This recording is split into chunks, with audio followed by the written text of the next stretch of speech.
మీరు మీ అభిమాన shows and serials TV కన్నా ముందు ఈటీవీ విన్ యాప్లో చూడండి. Download and subscribe to ETV win app. 99 రూపాయలు మాత్రమే.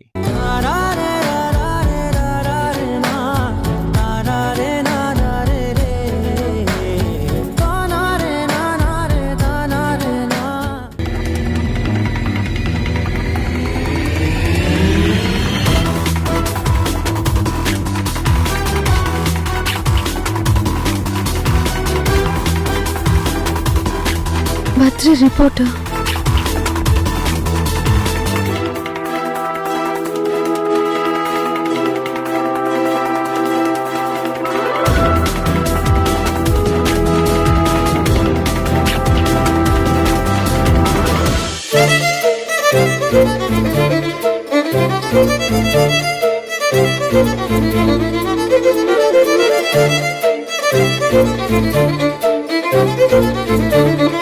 స్వామి, నువ్వున్నావు స్వామి. ఈ కేసు నుంచి ఎలా బయటపడాలా అని ఆలోచిస్తున్న నాకు ఎంతో మంచి అవకాశాన్ని ఇచ్చావు. ఈ ఒక్క రిపోర్టు చాలు ఇందులో గోపి నిర్దోషి అని చెప్పడానికి. నా తప్పు లేకుండానే బద్రి చనిపోయాడు. అతనిని ఎవరో చంపారు, కత్తితో పొడిచారు. ఆ కత్తిపోట్ల వల్లే చనిపోయాడు. అంటే నేను ఉన్న ప్లేస్లో నాకు తెలియకుండానే ఇంకెవరో ఉన్నారు అని చెప్పడానికి ఈ రిపోర్టు సరిపోతుంది. మరి ఇదంతా తెలిసి కూడా ఇందిరా గారు అలా ఎలా ఆలోచిస్తున్నారు? ఇప్పుడు ఇందిరా గారితో మాట్లాడాలి. వెళుతున్నాను స్వామి, నువ్వే నడిపించు.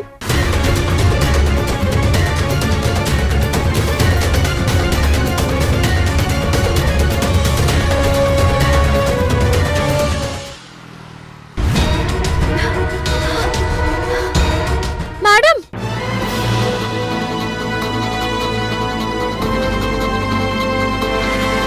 ఏంటి తారా, నువ్వు స్టేషన్కి వచ్చావేంటి? మేడం, మీరు మీ తమ్ముడు పోస్ట్ మార్టం రిపోర్ట్ చూసారా? చూసాంతారా. ఇది చూసిన ప్రతిసారి నా తమ్ముడు నాకు దూరమయ్యాడు, నేను ఎంతగానో అభిమానించే నా బద్రిని చంపేసిన వాడిని పట్టుకోవాలి అని నా మనసు రగిలిపోతూ ఉంటుంది. మేడం, నేను అడిగింది అది కాదు.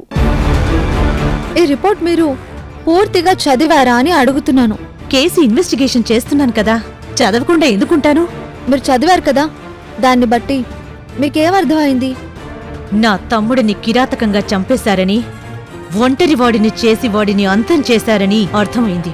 అందుకే కదా హంతకుడిని పట్టుకొని నరకం చూపించాలని ఇంతలా ప్రయత్నిస్తున్నాను.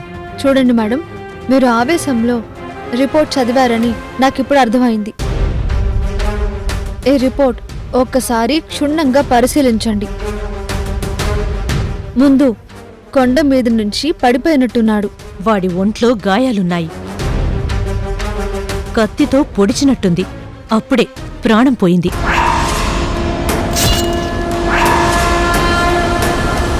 అంటే వాడిని తోసేసి కత్తితో పొడిచి ఆ తర్వాత కొండ మీద నుంచి ఇంకో ప్లేస్కి విసిరేశారని క్లియర్గా అర్థమవుతుంది కదా. ఇది కిరాతకమైన హత్య కదా. మేడం, మీరు చెప్పిన ప్రతి పాయింట్ ఇందులో ఉంది. కానీ వాటి మధ్యలో టైం గ్యాప్ ఎంత ఉందో చూసారా? తను పడిపోయినప్పుడు తగిలిన గాయాలకి, తర్వాత తల బలంగా దేనికో తగిలింటుంది అని చెప్పిన దానికి, కత్తితో పొడిచిన దానికి మధ్యలో టైం తేడా ఉంది. అది మీరు గమనించారా? అంటే ఈ క్రైమ్ ఒక చోట జరగలేదు, 2-3 చోట్ల జరిగింది అని తెలుస్తుంది కదా. అది మీరు ఎందుకు అబ్జర్వ్ చేయలేదు?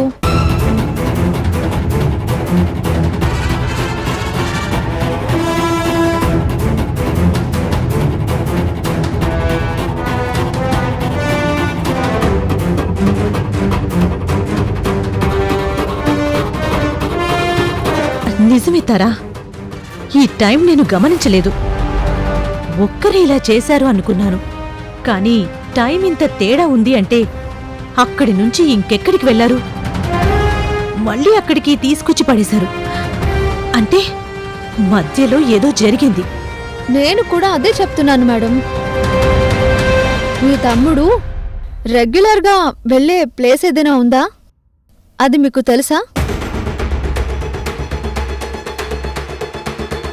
అవుంటారా, నా తమ్ముడు ఆ ప్రాంతానికి కొంచెం దూరంగా ఉన్న ఒక ప్లేస్కెళ్తాడు. అక్కడ మాకొక గెస్ట్ హౌస్ ఉంది. రెగ్యులర్గా వాడక్కడికి నా నోటితో నేను చెప్పలేను తారా. మనం అక్కడికి వెళితే ఖచ్చితంగా ఈ హత్యకి సంబంధించిన ఏదైనా దొరుకుతుంది. ఇంతవరకు మీరొక పాయింట్ ఆఫ్ వ్యూలో ఎంక్వైరీ చేస్తున్నారు. అక్కడికి వెళ్తే ఇంకో క్లూ దొరుకుతుందేమోనని నాకు అనిపిస్తోంది. అందుకే ఈ రిపోర్ట్ పట్టుకుని నేను ఇక్కడికి వచ్చాను. థ్యాంక్స్ తారా. పోలీస్నైనా నేను కూడా ఇంత క్లియర్గా ఈ రిపోర్ట్ని అబ్జర్వ్ చేయలేదు. కానీ ఒక సామాన్యురాలివి నువ్వింత డెప్త్గా ఈ కేసు గురించి స్టడీ చేశావంటే నా బాధని నువ్వు ఎంత ఓన్ చేసుకున్నావో నాకు అర్థమవుతుంది. నేను ఈ కేసు విషయంలో ఎంత సీరియస్గా ఉన్నానో నాకు హెల్ప్ చేయడానికి నువ్వంత సీరియస్గా ఉన్నావని ఇప్పుడే నేను అర్థం చేసుకున్నాను. మనం వెంటనే ఆ ప్లేస్కి వెళ్దాం పద. ఎన్ని రోజులు బద్రి నా వల్ల చనిపోయాడేమో అనుకున్నాను. మీరు చేసిన ఎంక్వైరీ వల్ల నా గోపి బలవుతాడేమోనని భయపడ్డాను.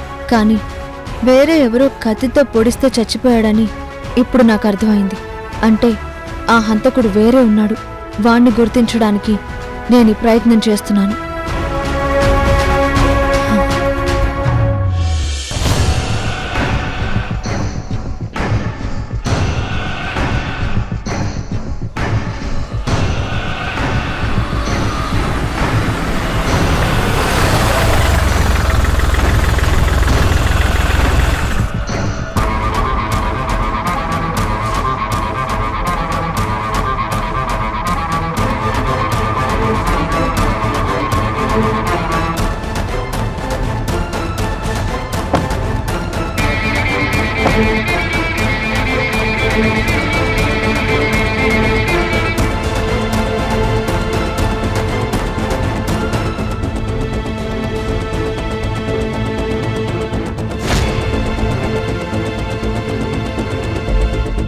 కాళ్ళు పట్టుకుంటాను, నన్నేం చెయ్యకు ప్లీజ్. నువ్వు నా కాలు పట్టుకోకర్లేదు, నేనే నీ కాళ్ళు పట్టుకుంటాను.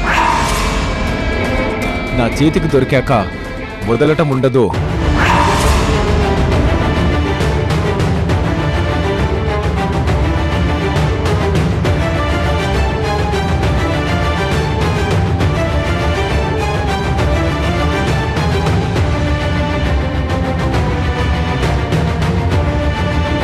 ఏంటి తారా, ఏం చూస్తున్నావు?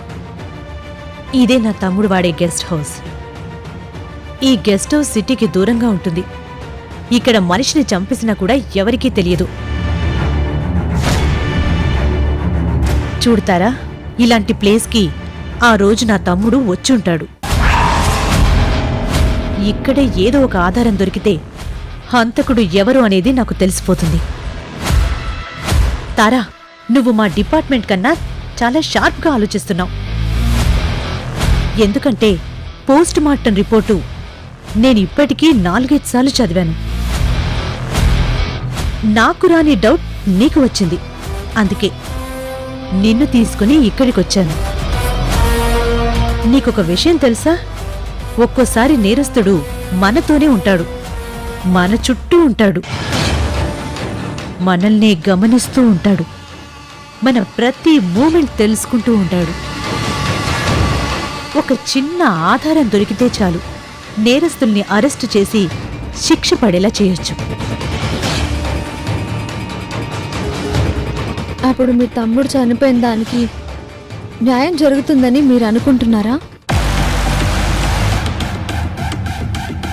అరెస్ట్ చేస్తే చంపినందుకు వాడికి శిక్ష పడొచ్చు. కానీ నాకు కావలసింది వాడికి శిక్ష పడడం కాదు, నా తమ్ముణ్ణి చంపిన వాడి మీద నేనే కక్ష తీర్చుకుంటాను. నా చేతులతో నేనే ఎన్కౌంటర్ చేసి చంపేయాలి. నా తమ్ముణ్ణి ఎలాగైతే నాకు దూరం చేశాడో వాడిని కూడా వాడి కుటుంబానికి దూరం చెయ్యాలి. వాడిని ప్రేమించే వాళ్ళకి, ప్రాణమైన వాళ్ళకి దూరం చేసేయాలి. అప్పుడు నా పగ తీరుతుంది. ముందు ఇక్కడ ఏమైనా ఆధారం దొరుకుతుందేమో వెతుకుదాం, పద.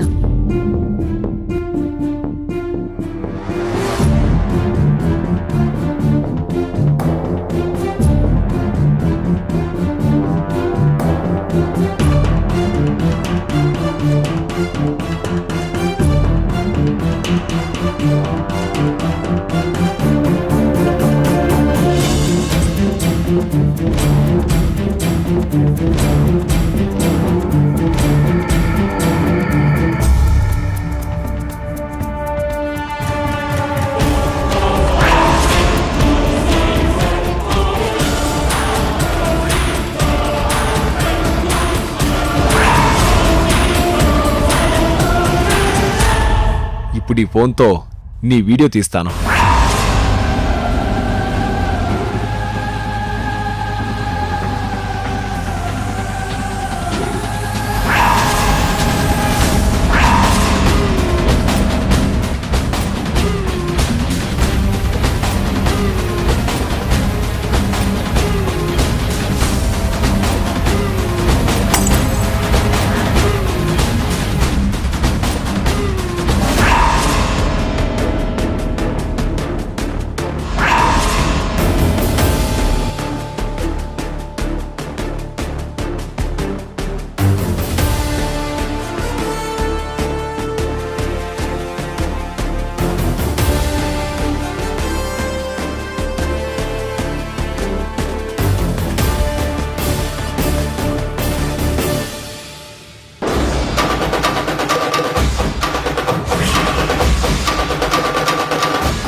ఈ గాజు ముక్కలు నావే అని తెలిస్తే నేరం నేనే చేశాననుకుంటారు.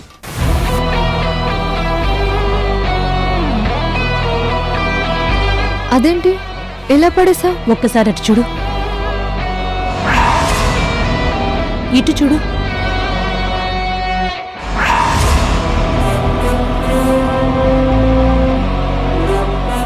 అదేంటి ఇక్కడ ఇన్ని రకాలుగా ఉన్నాయి? ఏం చెప్పమంటావుతారా? నా తమ్ముడి మీద నాకు ఎంత అభిమానం ఉన్నా వాడు చేసే పనులకి అప్పుడప్పుడు నాకు బాధనిపించేది. కానీ నేనెవరికీ చెప్పేదాన్ని కాదు. అలా చెప్తే వాణ్ణి తప్పుగా చూస్తారని భయం. కానీ వాడెప్పుడూ ఈ గెస్ట్ హౌస్కి వచ్చేది ఇలాంటి పనులు చేయడానికి. అమ్మాయిలు ఎంత అరిచినా బయటికి వినిపించదు. అందుకే వాడు ఈ ప్లేస్ని ఉపయోగించుకుంటున్నాడు. ఈ గాజు పెంకుల వల్ల ఎలాంటి ఉపయోగం లేదు. No use. సరిపదా, బయలుదేరదాం.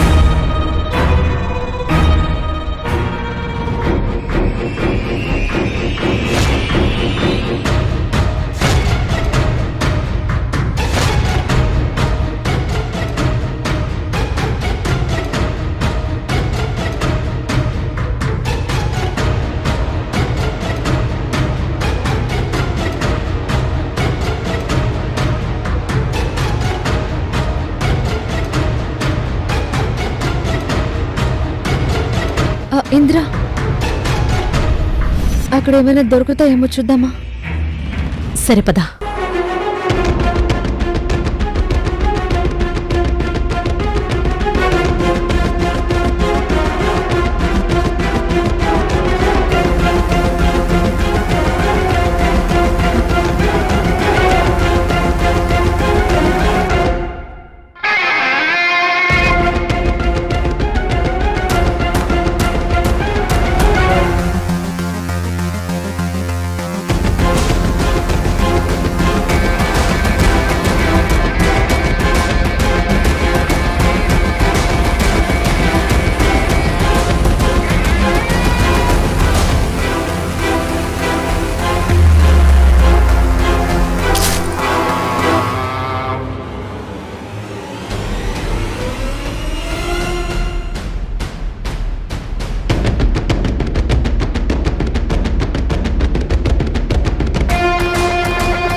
ఇది ఇక్కడుందేంటి?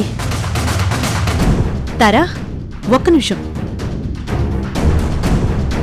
మేడం, ఇది చూడు.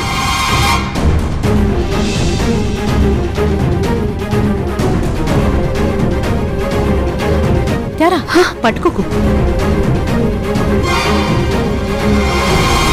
దానిమీద ఖచ్చితంగా వేలుముద్రలుంటాయి.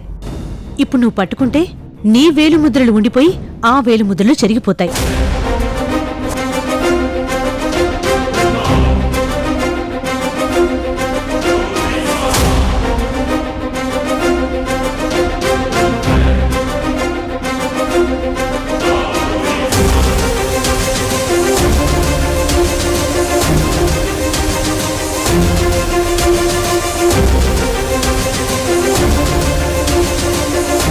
హంతకుడు నా తమ్ముడిని ఈ కత్తితో పొడిచి కత్తిని కూడా ఇక్కడే ఉంచేసి వెళ్ళిపోయాడు. వాడు తప్పించుకోగలను అనుకున్నాడు. బట్ ఆధారం దొరికేసింది. హంతకుడు దొరికినట్టే.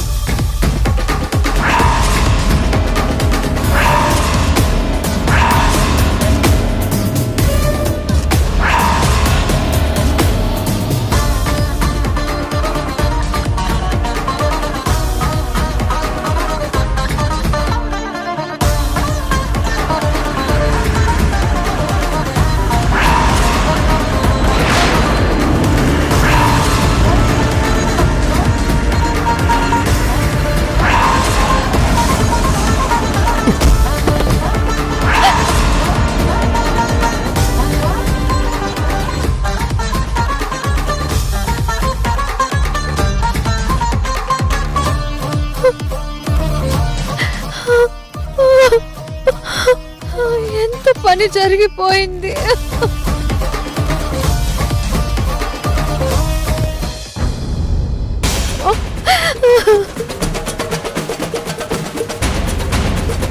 నన్ను గుద్దేసి తప్పించుకుందామనుకున్నావా? ఈరోజు నేను చెరిచే వరకు నేను వదలను. కసి తీర అనుభవించే వరకు ఇక్కడి నుంచి కదలను. నా ఒంటికి ఎన్ని గాయాలైనా సరే నా ఒంట్లో ఉన్న వేడి మాత్రం తగ్గదు. ఈరోజు నీ పొగరు, నీ ఆడతనం రెండూ నా చేతుల్లో నలిగిపోతాయి.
పొడిచి కత్తి కూడా ఇక్కడే పాడేశాడంటే ఆ రోజు బద్రి కాకుండా ఇంకెవరో ఉన్నారు ఇక్కడ.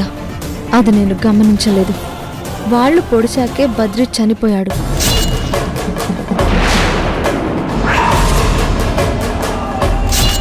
కానీ నేనేమో నేను గుద్దేశాక బద్రి చనిపోయాడు అని అనుకున్నాను.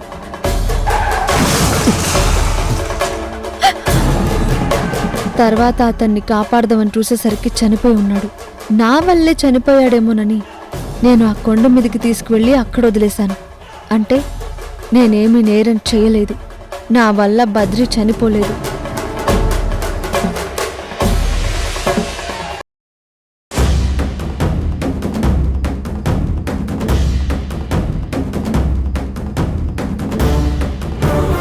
మేడం, అటు చూడండి. ఈ టైంలో ఎవరు వెళ్తున్నారు?